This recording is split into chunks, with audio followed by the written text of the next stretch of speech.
Le premier secrétaire du Parti socialiste Olivier Faure a critiqué mardi les professionnels de la déstabilisation, à l'œuvre selon lui dans l'entourage de Nicolas Mayer-Rossignol, son concurrent pour diriger le parti et qui continue de contester les résultats.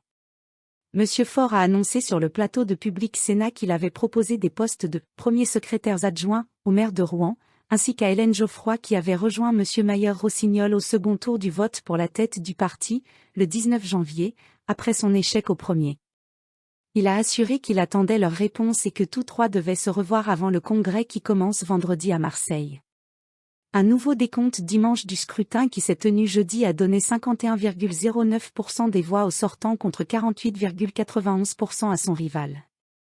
Mais Nicolas Mayer-Rossignol réclame la poursuite du recomptage et dénonce des « fraudes dignes d'un autre temps », ce que dément Olivier Faure.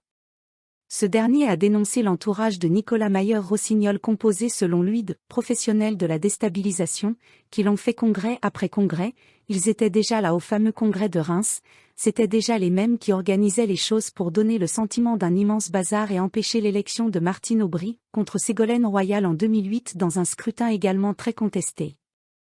À un moment, il faut que ça s'arrête, il faut qu'on respecte les militants, et ne pas jeter l'opprobre sur l'ensemble d'un mouvement alors même que nous avons d'autres sujets à mettre sur la table dans un moment de grand mouvement social dans lequel nous devons nous inscrire parfaitement, s'est-il agacé, assurant vouloir comprendre quelles sont les raisons qui motiveraient qu'on fracture artificiellement un parti qui n'en a pas besoin.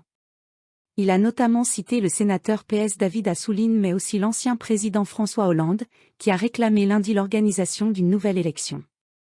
Et on revotera combien de fois ?